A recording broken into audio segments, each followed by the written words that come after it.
ہم سے بتائیے گا کہ دین اسلام میں حب الوطنی کی کیا کوئی اہمیت ہے؟ کیونکہ ہم بھی دیکھتے ہیں کہ ایک جگہ آپ پیدا ہوتے ہیں، وہ سرزمین، وہ مٹی، وہ معاشرہ آپ کی پرورش، پرداخت، نگہداشت آپ پہ انویسٹمنٹ کرتا ہے، آپ کو تعلیم ملتی ہے، جیسی آپ کو ڈگری ملتی ہے آپ اس کو چھوڑ کے دنیاوی مفادات کے لیے بیرون ملک چلے جاتے ہیں، تو کیا دین اسلام کی لحاظ سے کوئی تقاضا پیدا ہوتا ہے اپنی مٹی کا حق ادا کرنے کا؟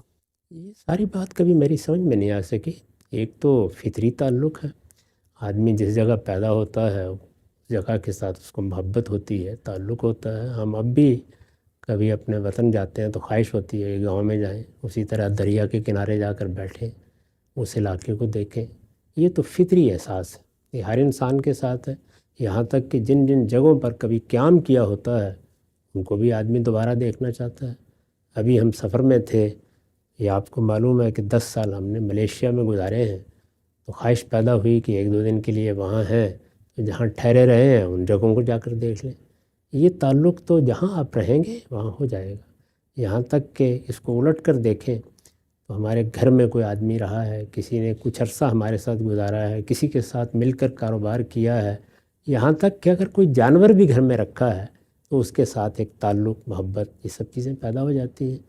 اس حد تک تو یہ چیز فطری ہے، اس کے لیے نہ مذہب کو کچھ کہنے کی ضرورت ہے، نہ کسی اور آدمی کو کچھ کہنے کی ضرورت ہے۔ اس کے بعد جو کچھ آپ نے بیان کیا ہے اس کا تعلق نظم ریاست سے ہے۔ نظم ریاست انسانوں کی ضرورت سے پیدا ہوا ہے، اس میں لوگ کنٹریبیوٹ کرتے ہیں، یعنی وہ ٹیکس دیتے ہیں، اس کی بنیاد پر سب بندوبست کیے جاتے ہیں۔ اس میں احسان کرنے کی کیا بات ہے؟ جہاں بھی آپ ہوں گے یہی تعلق آپ کا پیدا ہو جائے گا۔ آپ امریکہ میں آئے ہیں تو کیا آپ یہاں کی حکومت کو اپنے واجبات ادا نہیں کرتے؟ کریں گے نا؟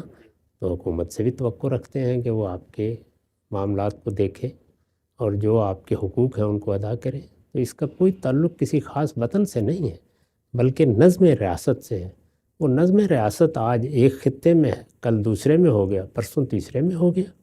نظم ریاست کے ساتھ ہمارا معاملہ عہد معاہدے کا ہے، یعنی یہ نہ تو کوئی فطری تعلق ہے نہ کوئی مذہبی ضرورت ہے، یہ معاہدہ ہے۔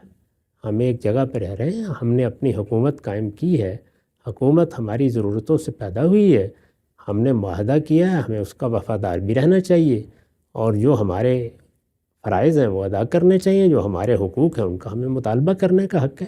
اس کو اس سادہ اسلوب پر دیکھنا چاہیے۔ میں اس کو اس طرح نہیں دیکھتا جس طرح لوگ بعض اوقات دیکھتے ہیں۔ میرے خیال میں وہ چیزیں ایک زمانے میں پیدا کی گئی تھی اس لیے کہ لوگوں کو جنگوں کے لیے اس جذبے کی ضرورت تھی۔ اب یہ چیز ماضی کا قصہ ہو گئی، ایسی چیزوں کو بنیاد بنا کر آپ کچھ نہیں کر سکتے۔ اب جنگ کے لیے بھی جو اسلام نے اصول دیے ہیں انہی کی بنیاد پر لوگوں کو منظم کیا جا سکتا ہے۔ اچھا، یہ بات سمجھ میں آ گئی۔ ایک اور ہم سب اسی سے ملتی جلتی بات ہے، دین کے جو علماء ہیں وہ اختصاص پیدا کرتے ہیں اور قرآن مجید کہتا ہے تاکہ وہ اپنی قوم میں لوٹیں اور وہاں انذار کا کام کریں۔ تو اگر کوئی عالم جو ہے وہ اس نے تو سیکھا ہی دین کا علم اسی لیے کہ اپنی قوم میں دعوت و تبلیغ کرے، وہ اپنی قوم کو چھوڑ کے ملک سے باہر نکلا ہے تو اس پہ کوئی ذمہ داری نہیں ہے؟ اپنی قوم ہی کو خطاب کرنا چاہیے، وہی سب سے پہلے حقدار ہیں، کیونکہ آپ اپنی قوم کی زبان سمجھتے ہوتے ہیں، آپ اس کے محاورے میں بات کر سکتے ہیں، آپ اس کی تلمیحات اس کے سامنے رکھ سکتے ہیں، اس کی تاریخ سے استشہاد کر سکتے ہیں، اس کا خیر و شر آپ کے ساتھ وابستہ ہوتا ہے۔ تو اس میں زبان، نسل، آپ کے ابلاغ کے ذرائع بے شمار کام کرتے ہیں۔ تو موجودہ زمانے میں اللہ تعالیٰ نے اس کے لیے بھی سرحدوں کو اٹھا دیا ہے۔ اب آپ کسی بھی جگہ بیٹھ کر جدید ذرائع سے اپنی قوم سے خطاب کر سکتے ہیں، اس سے پہلے یہ ممکن نہیں تھا، اس وقت ذمہ داریوں کی نوعیت بھی الگ تھی۔